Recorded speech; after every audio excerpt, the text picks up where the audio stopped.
Hey people, I just had a really interesting match against Murktide, so I just wanted to go through the replays of that, just because I think it's just an informative match. So first of all, this would be on the play in the dark. I'm keeping this hand. So here, from the very first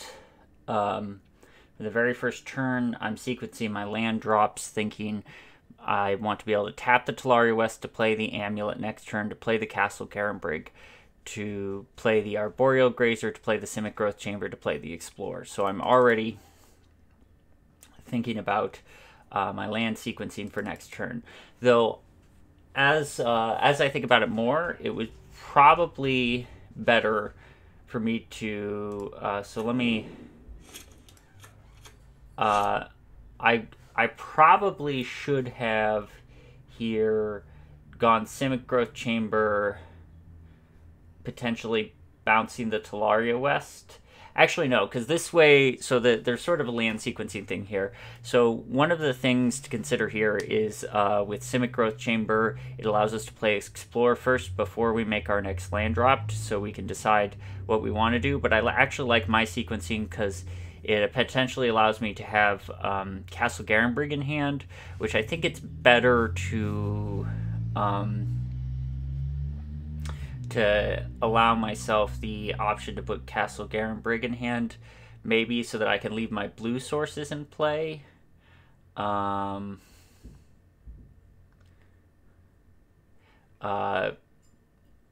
Potentially, if I drew, for example, a Boros Garrison off the Explorer, I might find myself in a position where I want to, or another bounce land, I might find myself in a position where I want to have the blue mana to transmute for a Cavern of Souls. So I think my land sequencing is fine here. I ended up not drawing another land, which is unfortunate. I guess I was probably playing out all my lands regardless, but yeah, so this was pretty unfortunate. This game, basically, I just didn't have lands in time. I just really needed a land there when they didn't have up a counterspell, and then the rest of the game is just me, playing things and then getting countered, and not much else to see there. Yeah, so I play a Titan, it gets countered. Next turn I play another Titan, it gets countered. That's not really the game I'm interested in showing so much. Game 3 is the really interesting one, but I'll show the whole match. So going into game 2, I sideboard out Radiant Fountain, Urza's Saga, 2 Karns, and a castle. I bring in a Beseju, 2 Endurances, and 2 Cavern of Souls from the sideboard. I also side out an Expedition map. So let me pull up the list here. So my sideboarding. Oh, and the Cultivator Colossus comes in. I like bringing in Cultivator Colossus in this matchup because I just feel like a lot of the games just revolve around doing some big green uncounterable thing. I decided I wanted to keep all the lands here, and I bought the Karn. I think Karn's pretty non-impactful in this matchup. It is a good way around Blood Moon, but I think my plan with this hand is to hope to resolve a turn 3 Titan. So, and then I get lucky and draw one of my 4 Cavern of Souls. So I don't reveal the Cavern of Souls so that my opponent doesn't get to see what's happening. Once again, I think this game, first game's kind of blowout for me. Second game's kind of a blowout for them. I think game 3 is sort of the interesting one. But we'll watch here because I think there's, some interesting things. So I pick up the Cavern here. I think it gives me more options of having it in hand in case I want to, play an uncounterable Cultivator Colossus later. I play the uncounterable Titan. I think they dress down here. I think probably there, given the option, I would haste, because I don't generally expect that they would have an answer if they don't dress down it immediately without enough cards in their graveyard. Yeah, so I get Forest Valakut here.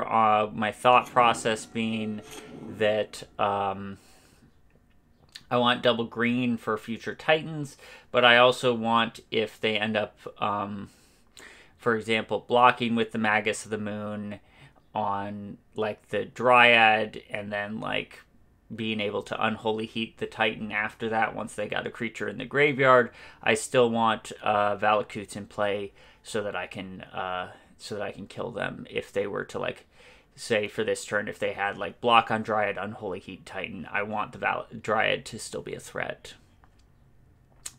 Okay, so not super interesting. Game three is where the fun happens.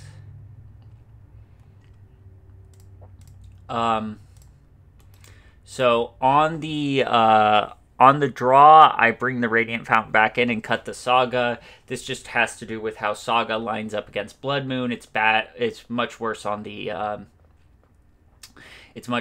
draw than on the play. This hand's kind of weird, but I like the fact that it can potentially turn to Azusa, and it's got a lot of ramp, and Explorer is a redraw, so I decided to keep it. I also think Basic Forest and Cavern are very good lands to have in a hand. Bounce Land was a great draw. I decided to get down Grazer and get Amulet here, both under the counter magic. So right here, I decided to explore rather than Azusa. So I potentially could have Azuza'd, cast it off Cavern, naming Human. But I was kind of thinking that my opponent is probably has a removal spell right now, and I don't really want to let them just play the removal spell on the Azusa and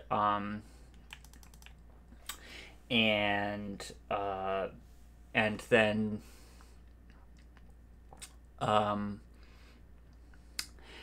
and like get a scry, and then I might potentially like not having enough mana to get to Titan. What I'd really like to do is so my thought here is if the Explorer gets countered, that's okay. Explorer can never be uncounterable.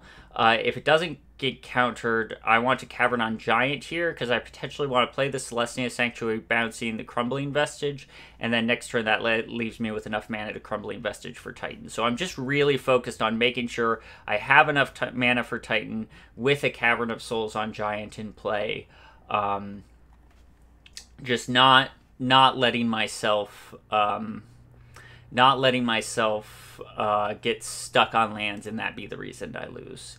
Because I have the mana available to Cavern a Titan in 2 turns, so I'll do that. I'm also leaving myself... so this is another thing you can do, is when you Cavern on Giant, often it prompts your opponent to, like... If my opponent, instead of making a land drop, had like cast an Expressive Iteration, that would leave me the ability to like Azusa and go for like Azusa into Titans. So the sequencing, let's say my opponent expresses iterations and then plays a land, leaves up a mana. My sequencing would be play Simic Growth Chamber, float 2 mana, tap Crumbling Vestige, play Azusa, play Simic Growth Chamber twice to play Titan. If either times I play that Simic Growth Chamber, or sorry, any Celestia Sanctuary, if either time I play that Celestia Sanctuary, the Azusa gets bolted or heated, then I bounce the Vestige instead of the Celestia Sanctuary, set up for Titan next turn. Having drawn the Grazer, if my opponent had 1 mana up, I would probably just Grazer rather than Azusa, and then just get 4 mana and Titan and go from there. So just different possibilities that could have happened. My opponent goes for a Archmage's Charm on Amulet, and I just decide to get out all these blockers while I have the mana. And my opponent casts an Expressive Iteration here and attacks. And unfortunately, once again, I get stuck on mana a little bit. I am quite happy to see my opponent counterspell this amulet, though. I think my opponent may, though, it's possible that they're just like digging for Blood Moon there, and they do find this Magus of the Moon. So now I'm in an interesting position. I'm pretty far behind. So my opponent has a Moon effect in play and a DRC, and they have 3 blue sources available to them. So I'm in a pretty bad position. I know if I'm going to kill this Magus, killing this Magus involves a Karn. So I know I'm going to... I really want to resolve a Karn. So I make a plan, and the plan is basically this. I'm going to try and Endurance away their graveyard and block the DRC with Azusa on their turn. If that works, that buys me a lot of time. If it gets counterspelled, it gives me the opportunity to top deck Karn, the Great Creator, and potentially resolve it to get a Ballista or a Sky Sovereign to kill the Magus. And I know this Titan is not really as important because I'm not really going to get to play it until I play a Karn anyway, so Titan goes away. There is some argument to like wait to top deck a Forest, yeah. So my opponent missequences a little bit here. They should have waited for the Endurance to go through and then heated. So because of this, they end up, they would have had land in their graveyard otherwise and instant, and now they have nothing in their graveyard. So potentially we could think from here my opponent could have land instant with a different play. And they put an Unholy Hint in the graveyard, so potentially they could have land when they otherwise wouldn't. Opponent has brought in Engineered Explosives. I see Murktides do this, players do this sometimes. They bring in Engineered Explosives with the plan of Engineered Explosives on 1 to blow up amulets. I think this is a really bad plan. I think that this should probably be like a Lightning Bolt, which is a card I'm assuming they cut. Just because it's so nice to be able to Ragavan, and then if I Grazer, you bolt the Grazer and get in with the Ragavan. And then bolts can go at my face, and like bolts can go at Karns, and bolts can like team up with a Ragavan or a DRC to take down a Dryad. So I don't think Engineered Explosives is where my opponent wants to be. So I think also, you know, we can see a lot of little small edges missed by the opponent here, of like the way that they're scrying, the cards they're bringing in, and like the counter spell that they played on Amulet, which Amulet wasn't really an impactful card. So for example, if I just had an Amulet in play and my opponent had the counterspell in hand right now, they would just win the game. Because I make the decision that I am behind, I need to make a risky play, I need to get Dryad in play. This at least opens me up to green mana. So I decide to go with this plan. And yeah, so if my opponent had land in the graveyard right now, they'd actually have Delirium. So... and Endurance is a good draw, so I decide to get in with Dryad. My thought process being is I want to attack again with Dryad next turn, because I really want to increase the likelihood that potentially my opponent... So I'm thinking a couple turns ahead. And what I want to increase the likelihood of happening is, let's say my opponent has a Ragavan. They might dash a Ragavan and attack with 3 creatures, with 1 trying to get through. And if I can make them make that play the turn I have Endurance on, I can potentially ambush a Magus of the Moon. So I'm kind of thinking ahead. I'm also thinking Endurance Dryad might be my game plan to here. So my opponent's life total does matter. And so there is sort of an aggressive plan happening. Though, as we'll see later, I'm not actually that concerned with my opponent's life total with this game. I'm more just trying to provoke my opponent into making potentially a misplay that I could ambush the Magus of the Moon with Endurance. I also top deck Karn here, another great top deck for me. My opponent's flooding out, so things going pretty well for me at this point. So my opponent does have a Ragavan, but they just play it. They don't dash it. And also, look at this Engineered Explosives on 1. This is why Engineered Explosives on 1 is so bad. They'd be blowing up their own DRC and Ragavan if they play it. So no attacks. I go for an end-of-turn Endurance with the hope that if my opponent does have a counterspell for their last card, that the Endurance eats the counterspell and the Karn resolves. As it happens, they don't have a counterspell, so both the Endurance and the card are resolving here. So the points where my opponent would have Delirium have now passed, so I'd probably be at a little bit lower of a life total.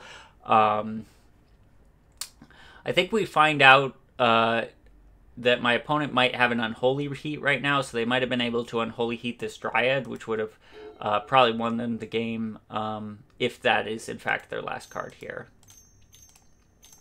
So I play Karn. I leave back all the blockers because Karn is very important. More important than my opponent's life total. I go for Sky Sovereign over Walking Ballista here.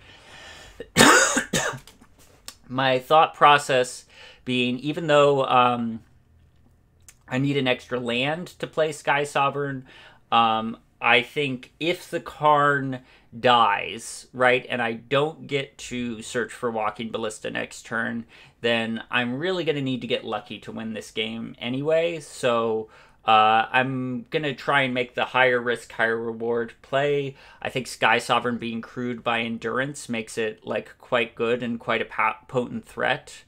And then there's always the possibility that Karn does survive to next turn. And in the event Karn survives, I definitely want to...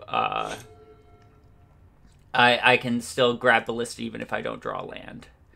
So I'm planning for the chance that Karn dies, making the higher risk, higher reward play. And if Karn doesn't die and I don't draw land, I can do Ballista.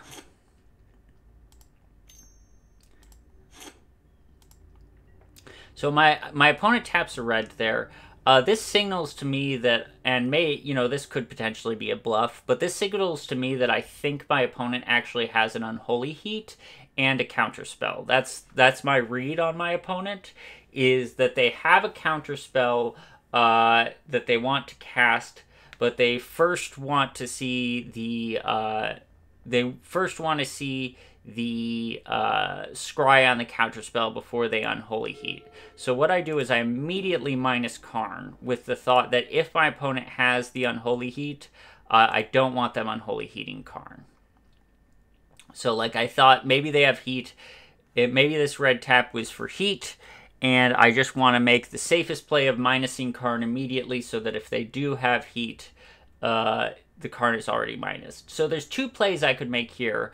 One play I could potentially make is Ballista plus Grazer, but I don't really want to commit all 3 Grazers to the board right now because I think this Explosives on 1 might blow at some point. So like potentially like something that could theoretically happen is like, let's say I just played the land and gone for Sky Sovereign. Then my opponent might have counterspelled the Sky Sovereign, had the scry go to their graveyard, let's say it's a land, and then they might have blown Explosives, putting creature and artifact in their graveyard, and Unholy Heated the Karn to kill it.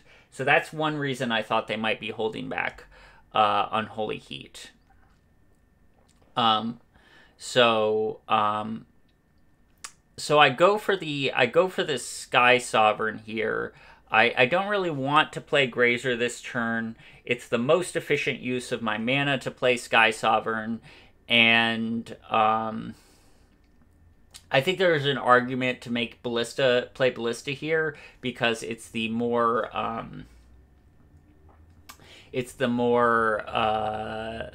like safe play against a counterspell, but Ballista also would fail against a dress down. So I kind of don't want like my opponent to play a dress down to stop the Ballista if that's what's in their hand, get a scry, and then get a counterspell for the Sky Sovereign. So I decide to go for Sky Sovereign first. They do have the counterspell, so they counterspell here, and I pass the turn, and they do have the Unholy Heat. I think they were hoping for me to cast a spell before I minused Karn, so that they could scry something into their, or delirium something in, surveil something into their graveyard, blow explosives, and then heat away the Karn completely that way. So I feel really good about the play we made that turn. So my opponent now plays a Murktide.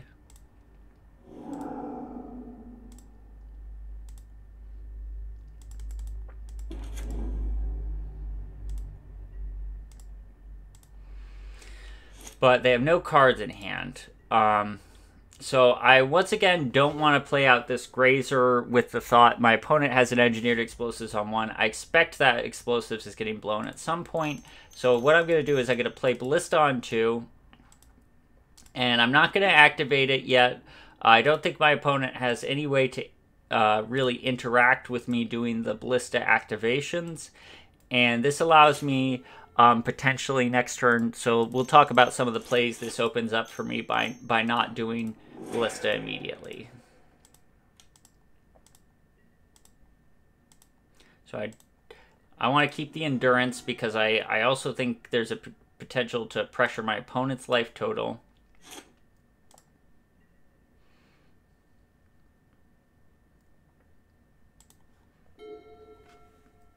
So here's one of the thoughts I have, which is, let's say my opponent's last card is a counter spell. What I could do is I could Summoner's Pact here. They counterspell the Summoner's Pact, and then I am able to activate Ballista, put a counter on it. I'm able to attack with all 3 creatures. They have to block one of them because... or they don't have to block, but let's see. They're taking 1, 2, 3, 4, 5, 6, 7, 8, 9, 10, 11 if they don't block. Or 1, 2, 3, 4, 5, 6, 7, 8 with 3 counters left on the Ballista. So they'd be taking 8 damage. I'd have 3 counters left on the Ballista. I can play a post-combat, shoot down the Magus, play Grazer and Dryad. Grazer's back to block the Murktide, so I'm not in danger of dying because they'd be empty-handed in this scenario from countering the Summoner's Pact. So by having the Ballista around here, I've actually opened myself up to some plays in the event my opponent has a counterspell. So I Summoner's Pact first, and go ahead and grab the Titan. And then... I go ahead and I shoot down the Magus now. There's some thought to going to combat first, but the thing that I'm afraid of is, let's say I go to combat now, and then inside of combat, my opponent could like petty theft my Dryad. And then the Vesuva no longer taps for mana. Now that I'm saying it, though, I realize what I could do post-combat is... post-combat, I could still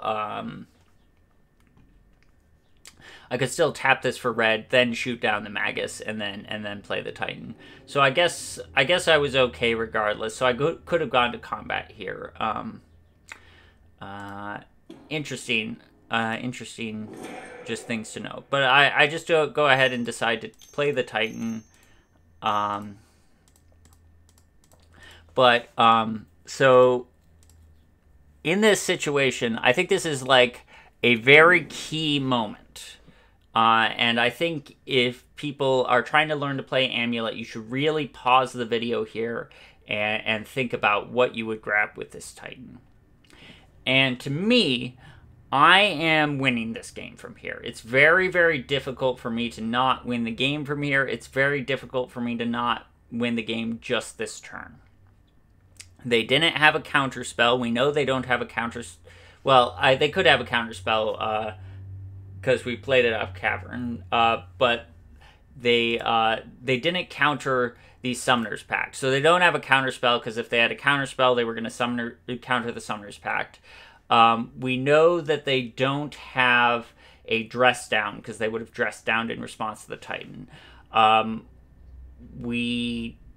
They could potentially have a couple things. One thing they could potentially have is Unholy Heat, which would kill the Dryad. And another thing they could potentially have would be Petty Theft, which would bounce the Dryad. So given that there is a potential for removal on the Dryad to be played, so I think the main way we could lose this game from here is potentially our opponent could have a Brazen Borrower. They could Borrower the Dryad, and then end of turn cast the Borrower. In doing so, they would have 9 power flying. They would have to top deck something like an Unholy Heat for the Endurance, but we could lose the game that way. Another potential way we could lose the game is we go for something of Valakut Dryad. Our opponent removes the Dryad, and then say they have an Unholy Heat.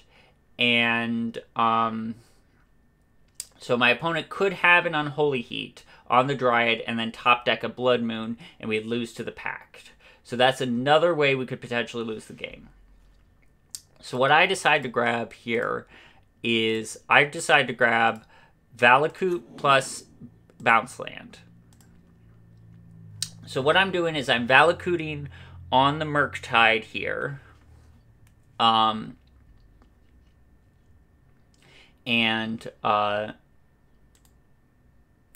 killing it. The reason I'm killing the Murktide here is I want to bounce Vesuva. So if my opponent has potentially an Unholy Heat or a Petty Theft, they're forced to do it right now. Because if they don't do it right now, the Murktide dies. I can just replay Vesuva as Forest to not be afraid to die to Blood Moon. And just they actually really cannot win the game from there. So if they have a removal spell, they have to play it right now. So I blow up the Murktide and then rebounce the Vesuva. Now, knowing that they do not have a removal spell, I'm going to go ahead and just attack.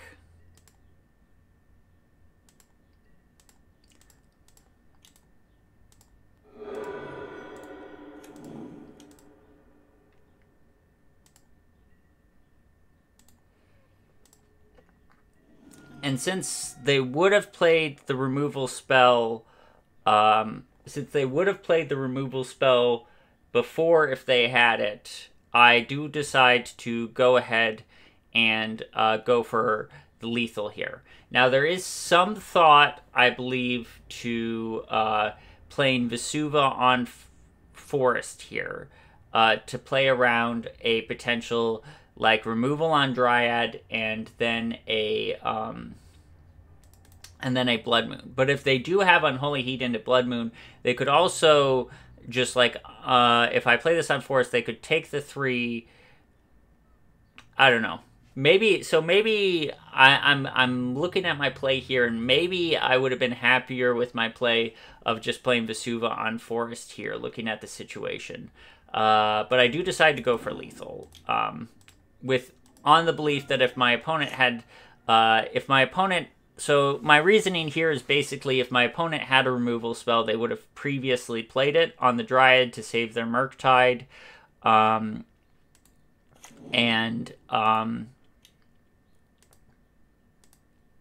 I just don't want to leave myself open to any top decks mattering. because I don't foresee a world in which they would have held back a removal spell. I mean, there's maybe like some really, really savvy Murktide player out there that could predict the situation and see that, hey, now's the time to hold back the Unholy Heat to try and trick my opponent to Unholy Heat the Dryad and make them die to their own pact by top decking a Blood Moon. But I don't know.